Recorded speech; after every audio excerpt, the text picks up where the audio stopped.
આજે આપણે બનાવવાની છે મેથીની ભાજી. તો મેથીની ભાજી પણ સવારમાં વીણી લીધી હતી અને અત્યારે સરસ મજાની ધોઈ નાખી છે. હેલો મિત્રો, સીતારામ. સ્વાગત છે ફરીથી તમારું એક નવા વ્લોગમાં. તો આપણે સરસ મજાના ફ્રેશ થઈ ગયા છે, તૈયાર પણ થઈ ગયા છે અને આજે વ્લોગ બનાવવાનું પણ મોડું થઈ ગયું. હમણાં તો 2 દિવસથી મોડું થઈ જશે વ્લોગ બનાવવાનું.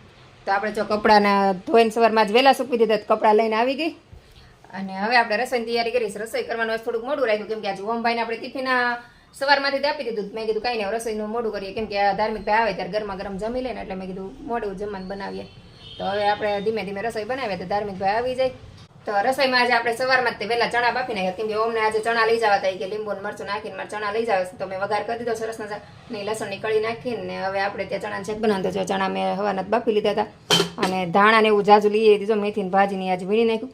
તો અત્યાર સુધી મેથીની ભાજીને એવું બધું વીણતી હતી તેમાં જ મોડું થઈ ગયું વિડીયો બનાવવાની. તો મેં કાંઈ ને બધું કામ પેલા પતાવી દઈ. મેં મેથીની ભાજીને વીણી નાખ્યું પછી છે ને બગડી જાય અને આ પાણીવાળું હોય ને ગારાવાળું ને એવું તો ખરાબ થઈ જાય. પછી આપણે લાવેલું બધું મહેનત પાણીમાં જાય અને બગડી જાય, બધું નાખી દેવું પડે. પછી ખાલી ખોટો જીવ બળાઈ ગઈ, કેટલી મહેનતથી લાવ્યા ને વીણ્યું પછી ખાલી ખોટું બગડી ગયું એવું થાય. તો વીણીના જ સાંજે આપણે મેથીની ભાજી બનાવવાની છે. સાંજે બનાવશું મેથીની ભાજી ને રોટલા અને મેહુલને ત્યાં જમવાની મજા આવી જશે. મેહુલને તો આવું બધું બહુ જ અને શિયાળામાં તો ખાસ કરીને આપણે ભાજી ખાઈ જ લેવી જોઈએ કેમ કે શિયાળા સિવાય ભાજી મળતી નથી. મળે પણ 20ની પૂળી એક 50 ગ્રામ કે 100 ગ્રામ મેથીની ભાજી મળતી હોય પછી ઓફ સિઝનમાં. અને અત્યારે સિઝન હોય તો 20 રૂપિયાની કિલો મેથીની ભાજી મળતી હોય છે. તો અત્યારે ખાઈ જ લેવાની. તો ભરપૂર માત્રામાં અત્યારે બધી ભાજી ખાઈ લેવાની, મેથી તાંજળીઓ પાલક જે આવતી બધી ખાઈ લેવાની. તો આપણે સરસ મજાની મેથીની ભાજી લઈએ તો આજે આપણે બનાવશું મેથીની ભાજીની રોટલા. તો હાલો અત્યારનું પેલા કરી નાખીએ. અત્યારે પેલા આપણે શાક ને રોટલી બનાવી નાખીએ. ચણાનું શાક ને રોટલી બનાવવાનું છે. ધાર્મિકભાઈ માટે ખાલી રોટલી બનાવવાનું છે. હું તો ચણા હોય કોઈ પણ જાતનું કઠોળ હોય ને તો હું કાંઈ રોટલી ન ખાઉં, તો વઘારેલું કઠોળ ખાલી ખાઉં. તો વેટ લોસ માટે પણ સારું ને શરીર માટે પણ સારું ને હેલ્ધી પણ. એટલે આપણે વેટ લોસ નથી કરતા પણ થોડું ઘણું ધ્યાન રાખે એટલે વેઇટ વધે નહીં, કમ નથી કરવો પણ વધારવો પણ નથી. એટલે હું બહુ ધ્યાન રાખું મારું કે મારું વજન ન વધે એમ. પછી વજન વધી જાય ને તો ઉતારવું બહુ મુશ્કેલ થઈ જાય. એટલે મેન્ટેન કરવાનું જેટલું થાય એટલું. તો બને ત્યાં સુધી રોજ હું કઠોળ ને એવું ખાતી જ હોય, દહીં ને એવું ડેઈલી. પણ અમુક રૂટિંગ મારું નથી બતાવતી કેમ કે કેટલું બતાવું બધાને એમ થાય કે આ શું પછી બતાવી કરે, બધા આવું કરતા જ હોય ઘરમાં. એટલે બધું મારું નથી બતાવતી વેઇટ લોસ માટેનું જે રૂટિંગ હોય મારું એ. ધાર્મિકભાઈ આપણા ટ્રાફિકમાં હલવાઈ ગયા છે. ધાર્મિકભાઈનો ફોન આવ્યો, કોકના ફોનમાં ફોન કર્યો હશે તો મને કે મમ્મી ટ્રાફિકમાં હલવાઈ ગયો છે, 1 વાગી જશે.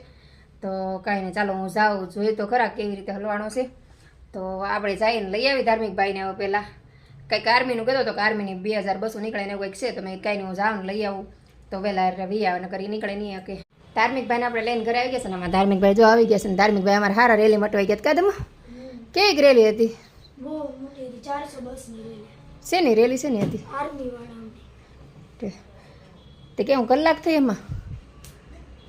આજે આપણે બનાવવાની છે મેથીની ભાજી. તો મેથીની ભાજી પણ સવારમાં વીણી લીધી હતી અને અત્યારે સરસ મજાની ધોઈ નાખી છે.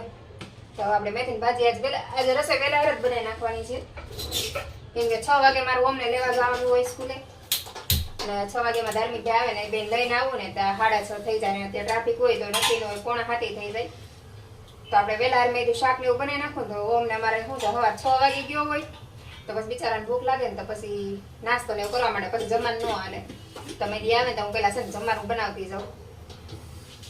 તો આપણે ઓમભાઈને પહેલાં જમવાનું બનાવી નાખી ત્યાં ટાઈમ થઈ જાય લેવા જવાનું તો લઈને આવ્યું ને તે સીધો જમવા દઈ જાય. તો અત્યારે મેં મેથીની ભાજી બનાવી નાખું ફટાફટ. લસણ ફોલવાનું બાકી છે પણ તવલું જાડો છે ને તો તેલ ગરમ થશે ને ત્યાં લસણ ફોલાઈ જશે. તો જાજુ બધું લસણ નાખીને વધારે કરશે તો મસ્ત મજાની મેથીની ભાજી થશે.